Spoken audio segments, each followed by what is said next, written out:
மீட்டிங்ல என்னால ஸ்பான்டேனியஸா பேச முடியல. எனக்கு கான்ஃபிடன்ஸ் அப்படிங்கிறது சுத்தமா இருக்க மாட்டேங்குது. என்னோட ஃப்ரெண்ட் இல்ல என்னோட கொலீக் சூப்பரா பேசுறான், தேங்க்யூ சொல்றவங்க சூப்பரா சொல்றாங்க, பட் என்னால கான்ஃபிடென்ட்டா பேச முடியல அப்படின்னு நினைக்கிறீங்கன்னா இந்த வீடியோ கண்டிப்பா உங்களுக்கு ஹெல்ப் பண்ணும். 4 கீஸ் தான் இருக்கு உங்களோட கான்ஃபிடன்ஸை அன்லாக் பண்றதுக்கு, right? In communication for introverted professionals. So நேற்று நான் அப்படியே உட்காந்து நைட் வந்து என்னோட கிளைண்ட்டுக்கு மெசேஜ் பண்ணேன், எப்படி போச்சு, என்ன பண்ணிட்டு இருக்கீங்க அப்படின்னு சொல்லிட்டு. அவங்க வந்து திடீர்னு எனக்கு ஃபோன் மெசேஜ் பண்ணி, என்னால கான்ஃபிடென்ட்டா பேச முடியல என்னோட மீட்டிங்ல. என் கூட இருக்கிற கொலீக் அவங்க ரொம்ப கான்ஃபிடென்ட்டா தேங்க்யூ சொல்றது கூட அவ்வளோ கான்ஃபிடென்ட்டா இருக்கு, ஆனா என்னால அந்த ஒரு அவ்வளோ ஒரு கான்ஃபிடென்ட்டா தேங்க்யூ சொல்ல முடியல அப்படின்னாங்க. எனக்கு அந்த வாய்ஸ்லயே அவங்களுக்கு தெரிஞ்சிச்சு அவங்க எந்த அளவுக்கு இந்த விஷயத்துல ரொம்ப ஃபீல் பண்ணிட்டு இருக்காங்க. பிகாஸ் ஏன் என்னால பேச முடியல, ஏன் என்னால ப்ராப்பரா அந்த ஒரு கான்ஃபிடென்ட்டா கம்யூனிகேட் பண்ண முடியல அப்படிங்கிறதுல அவங்களுக்கு அவ்வளோ ஒரு கஷ்டம் வந்து எனக்கு அந்த வாய்ஸ்லயே புரிஞ்சிச்சு. ஸோ நான் கால் பண்ணவா அப்படின்னு கேட்டேன். ஓகே கால் பண்ணுங்க அப்படின்னாங்க. கால் பண்ணதுக்கு அப்புறம் நாங்கள் ஒரு 1/2 இந்த கம்யூனிகேஷனை லீட் பண்ணோம். ஸோ அதுல நான் உங்களுக்கு சொன்ன விஷயங்கள், ஃபர்ஸ்ட் வந்து ரீசன், என்னென்ன ரீசன்னால உங்களால வந்து ப்ராப்பரா அந்த கான்ஃபிடென்ட்டா கம்யூனிகேட் பண்ண முடியும், number 1. Number 2, mind set shift. நீங்க என்ன மைண்ட் செட் ஷிஃப்ட் பண்ணீங்கன்னா உங்களால கான்ஃபிடென்ட்டா கம்யூனிகேட் பண்ண முடியும். அண்ட் 4 ஸ்டெப்ஸ், அந்த ஒரு 4 சொல்யூஷன்ஸ் என்ன. ஸோ இதெல்லாம் தான் இந்த வீடியோல நான் டீட்டெயிலா எக்ஸ்பிளைன் பண்ண போறேன், ரைட்? ஸோ நம்பர் 1, ரீசன்ஸ் என்னவா இருக்கலாம்? மேக்சிமம் ஆஃப் த டைம் நம்ம வந்து ஒரு கான்ஃபிடென்ட்டா எனக்கு இருக்கிற தாட்ஸை நான் வந்து எக்ஸ்பிரஸ் பண்ண மாட்டேன், நான் பேச மாட்டேன். அதுக்கு ரீசன் என்ன? Fear of judgements, right? Fear of judgement அப்படிங்கிறது. இந்த ஃபியர் ஆஃப் ஜட்ஜ்மெண்ட் நமக்கு வந்து அதிகமா இருக்கும் போது, அதாவது அவங்க என்ன நினைப்பாங்க, அவங்க இந்த வார்த்தையை நான் சொல்லிட்டேன்னா அவங்க என்னப்பா யோசிப்பாங்க, இந்த மாதிரி தாட் ப்ராசஸ் எங்கேருந்து கிரியேட் ஆகுதுன்னா என்னோட ஸ்கூல் ஆர் காலேஜஸ் ஆர் என்னோட பேரண்ட்ஸ், இவங்க எல்லாருமே நான் ஏதோ ஒரு விஷயம் சொன்னா அதை வச்சு இல்ல நீ இப்படி பேசக்கூடாது, இல்ல இப்படி நீ பண்ணது தப்பு, இங்க பாரு அப்படின்னு சொல்லி சின்ன அந்த ஒரு சர்காஸ்டிக்கா பண்றதோ இல்ல கிரிட்டிசைஸ் பண்றதோ அந்த குழந்தையோட ஆழமான சப்கான்சியஸ்ல போய் பதிஞ்சறதுனால அந்த குழந்தையால பேச முடிய மாட்டேங்குது. யூசி சைக்காலஜிக்கலி என்ன சொல்றாங்கன்னா, ஃபர்ஸ்ட் 7 to 14 இயர்ஸ் ஒரு குழந்தை அந்த லைஃப்ல என்ன பாக்குதோ அதை தான் அந்த லைஃப் ஃபுல்லா கொண்டு கண்டக்ட் பண்ணுமா. இதை மாத்த முடியாதுன்னு கிடையாது, இதை மாத்தலாம். பட் நீங்க மேபி பேரண்டா இருக்கீங்க இல்ல ஃபியூச்சர் பேரண்டா மாற போறீங்கன்னா உங்க குழந்தைக்கு 7 வருஷம் வரைக்கும் நீங்க என்ன காட்டுறீங்களோ அதை தான் கண்டக்ட் பண்ணி கொண்டு போக போகுது. ஸோ தெரிஞ்சுக்கோங்க, ஜஸ்ட் ஜென்ரல் நாலேஜ் தெரிஞ்சுக்கோங்க, ரைட்? தென் செகண்டா வரக்கூடிய ஒரு ரீசனா என்ன இருக்கும் அப்படின்னா, நான் பேசுற வார்த்தை கரெக்டா இருக்குமா, நான் இந்த வார்த்தையை பேசினா அது கரெக்டா உங்களுக்கு கன்வே ஆகுமா. Self doubts, too much of self doubts.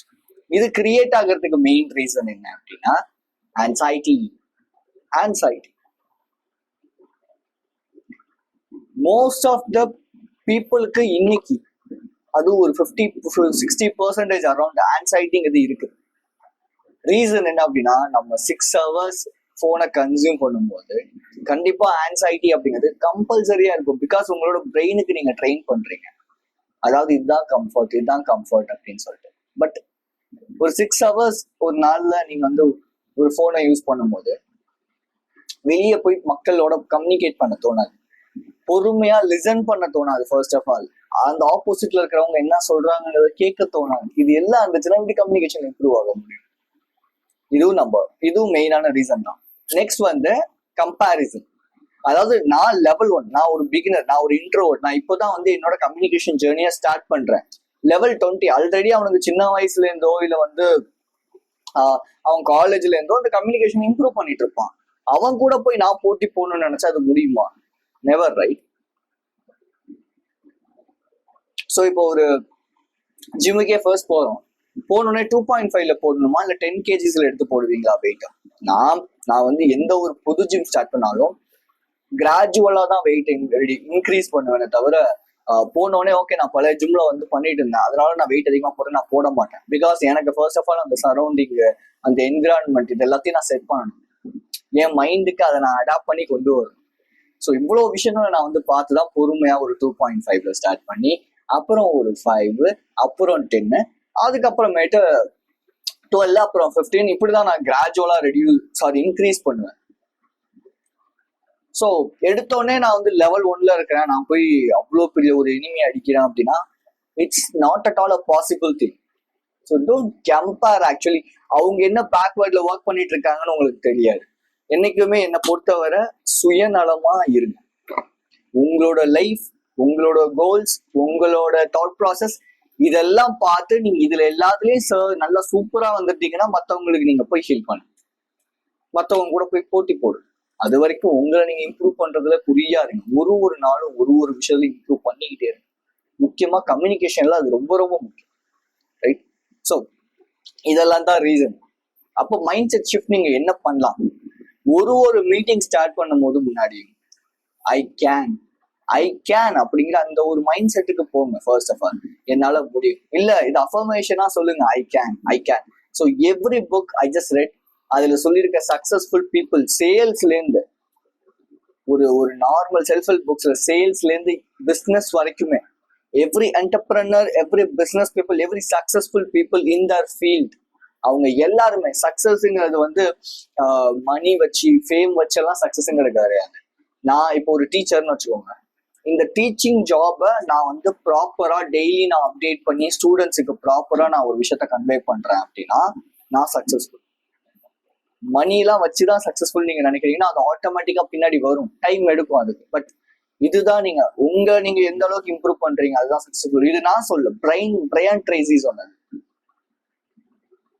So I can அப்படிங்கிற மைண்ட் செட்டை வந்து எப்பவுமே நீங்க வந்து மைண்டுக்குள்ள ஃபிக்ஸ் பண்ணிக்கிட்டே இருக்கணும். I can. எப்பெல்லாம் உங்களால முடியாது, ஐயோ பயமா இருக்கு, I can just say that. Actually இது உங்களோட நர்வஸ் சிஸ்டம் ரிக்ரியேட் பண்ணும், புதுசான பிலீஃப்ஸை கொடுக்கும், right?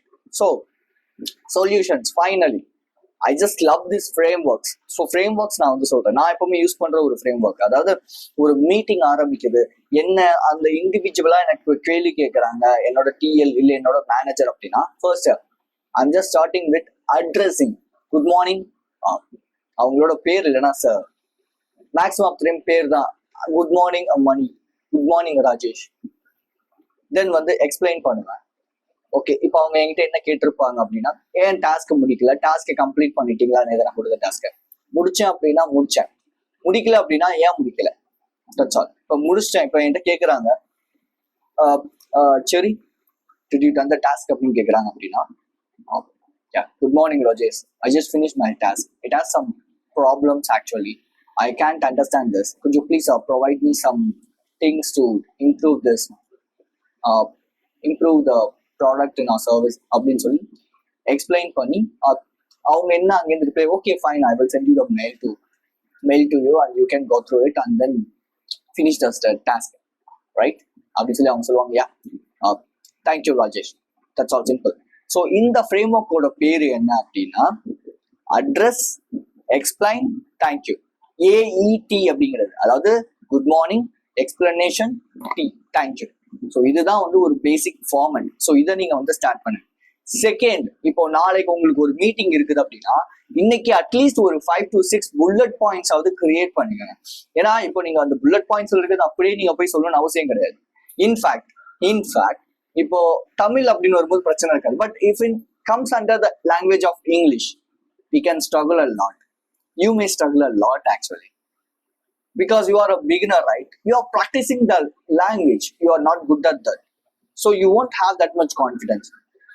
So that's why it's a backup plan. Like நான் எப்பவுமே ஒரு மீட்டிங்கோ இல்லை ஏதோ ஒரு இடத்துக்கு நான் போகும்போது எனக்கு மேபி அந்த இடத்துல ஒரு ஸ்ட்ரகிள் இருக்கும் அப்படின்னா நான் ஃபீல் பண்றேன்னா நான் மேபி ஒரு ஹிண்ட் எழுதி வச்சுப்பேன். ஒரு 5 to 6 பாயிண்ட்ஸ் சின்னதா எனக்கு புரிஞ்ச மாதிரி எழுதி வச்சுப்பேன். அதை நான் என்ன பண்ணுவேன்னா முன்னாடி நாள் வந்து ப்ரிப்பேர் பண்ணிட்டு அடுத்த நாள் நான் மீட்டிங்ல எப்படி பேசணுமோ அதே மாதிரி அந்த மாடுலேஷனோட நான் வந்து பேசுவேன். This is what I do in every conversations, every communications actually. அதாவது முன்னாடி இப்போ I am good at actually in English and communication skills, right? So I won't do this. I just do this for my scripts. That's all, simple. So just have some amount of bullet points. Like a bullet points நான் ஒன்று பெருசாக தான் இருக்கணும் இல்லை. Just okay நான் வந்து என்ன பேச போறேன், இப்போ லெட்ஸ் நான் வந்து ஒரு டெக்னிக்கல் எரர் பற்றி பேச போறேன் அப்படின்னா அந்த டெக்னிக்கல் எரர் பத்தி ஓகே நேற்று என்ன நான் டாஸ்க்ல எனக்கு என்ன நடந்துச்சு நான் என்ன பண்ணேன் அப்படிங்கிறத just take a hint right. Next energy, உங்களோட வாய்ஸ்ல இருக்கிற அந்த எனர்ஜி எப்படி இருக்கணும் அப்படின்னா நீங்க முடிக்கும் போது வரைக்கும் ஒரே எனர்ஜியில தான் இருக்கணும். சில பேர் என்ன பண்ணுவாங்க, இப்ப என் கிளைண்ட்டுக்கு இந்த ஒரு ப்ராப்ளம் இருக்கு என்னன்னா அவங்க பேசுவாங்க பட் முடிக்கும் போது அப்படியே ரொம்ப முடிச்சிருவாங்க. லெட்ஸ் ஓகே இப்போ ஒரு இந்த லெட்டை பத்தி பேசணும் அப்படின்னா ஸோ இந்த லெட் வந்து ஒரு ரேடியம் லெட். இந்த லெட் வந்து நல்லா எழுதும், எனக்கு ரொம்ப பிடிக்கும். ஆக்சுவலி இது ப்ளூ இன் கலர் ஆக்சுவலி பாத்தீங்கன்னா இப்படின்னு சொல்லி அப்படியே டவுன்ல போய் ரொம்ப டவுன்ல போய் முடியும் அவங்களோட எனர்ஜி. ஸோ இப்படி முடியும் போது என்ன ஆகும்னா உங்களை கான்ஃபிடென்ட் பர்சனா யாருமே பார்க்க மாட்டாங்க. ஏன்னா நீங்க பேசுறதுல உங்களுக்கே ஒரு பெருசா கான்ஃபிடென்ட் இல்லைங்கிறது இது ப்ராப்பரா சொல்லிடுது. அப்போ இது எப்படி நீங்க இம்ப்ரூவ் பண்ணணும் அப்படின்னா லெட்ஸ் இந்த ஒரு எக்ஸசைஸை டெய்லியும் பண்ணுங்க ரைட். 1 2 3 4 5 6 7 8 9 10 ஒரே எனர்ஜில, அதாவது ஒன்னை நீங்க எப்படி ஆரம்பிக்கிறீங்களோ 10 முடிக்கும் போதும் அதே மாதிரி தான் பண்ணணும். ஜஸ்ட் இந்த வீடியோ பாஸ் பண்ணி just do this exercise right.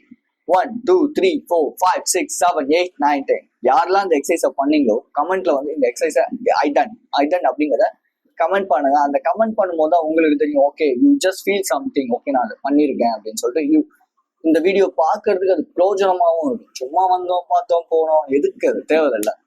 So just two this right. And finally which is நீங்க முடிக்கும் போதெல்லாம் உங்களோட ஸ்டேட்மெண்ட்ஸ், இப்போ நீங்க ஒரு ஸ்டேட்மெண்ட் பேசுறீங்கன்னா அதை முடிக்கும் போது டவுன்ல போய் முடிங்க, அப்ல அப்படி போய் முடிக்காதீங்க. இப்போ லெட்ஸ் இந்த பெண்ணை பத்தி திரும்பி இந்த பெண்ணை பத்தியே சொல்லலாம். இந்த பெண் வந்து ஒரு ரேடியம் பெண் தெரியுமா அப்படிங்கிறத விட இந்த பெண் ஒரு ரேடியம் பெண், இந்த லெட் ஒரு ரேடியம் லெட். கரண்ட் போச்சுன்னா இது வந்து ரேடியம் கலர்ல வந்து எரியும். இருட்டுல வச்சா அது வந்து நல்லா பளிச்சுன்னு லைட் எரியும். முடிக்கும் போது கொஞ்சம் டவுன்ல முடியும். எப்பவுமே முடிக்கும் போது என்னடா இப்படி பண்ணிட்டியடா, ஏன்டா அப்படி பண்ற, ஏன்டா அப்படி பண்ணிட்ட right. Next which is most important, அதாவது அவினாஷ் இங்க பாத்தீங்கன்னா நான் என்ன இந்த மாதிரி பண்ணீங்கன்னா பயங்கர அக்லியா வேர்ஸா தெரியும் மற்ற பீப்புள். ஸோ இதை நீங்க ஸ்டாப் பண்றதுக்கு பாசஸ் கொடுங்க. என்னோட இந்த வீடியோ ஃபுல்லா எடுத்து பார்த்தீங்கன்னா கண்டிப்பா நான் வந்து நிறைய பாசஸ் கொடுத்துருப்பேன் ஒரு சில இடங்கள்ல. இந்த பாசஸ் வந்து என்ன பண்ணும் அப்படின்னா உங்களுக்கு அடுத்து என்ன சொல்லலாம்னு தோணும். அட் த சேம் டைம் ஆப்போசிட்ல இருக்கிற பர்சனுக்கு அடுத்து அவன் என்ன சொல்ல போறான் அப்படிங்கிறதுக்கு ஒரு பிரெயினை ட்ரிகர் பண்ணி கொடுக்கும். 2 seconds போடுங்க இந்த பாஸுக்கு.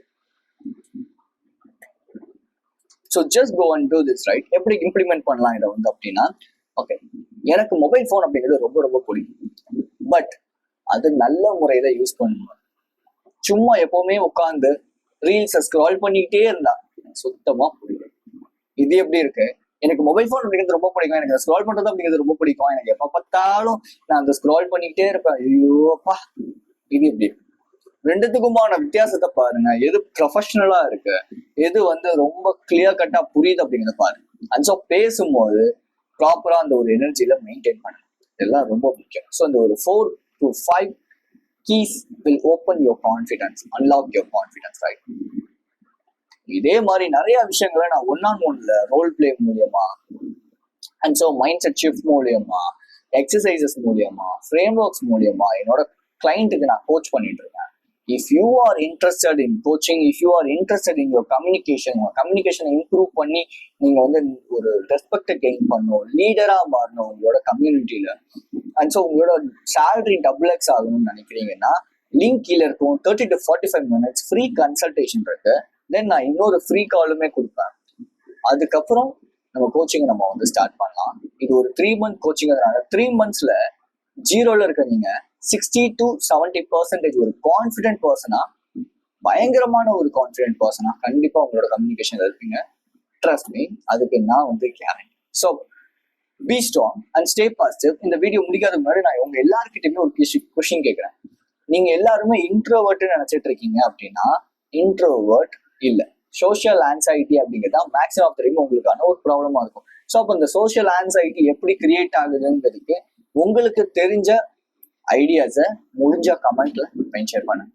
ஸோ கம்யூனிகேஷன் பத்தி பயங்கரமான ஒரு வீடியோவை நான் இங்க போட்டிருக்கேன் for introverted professionals. Just go and check that video.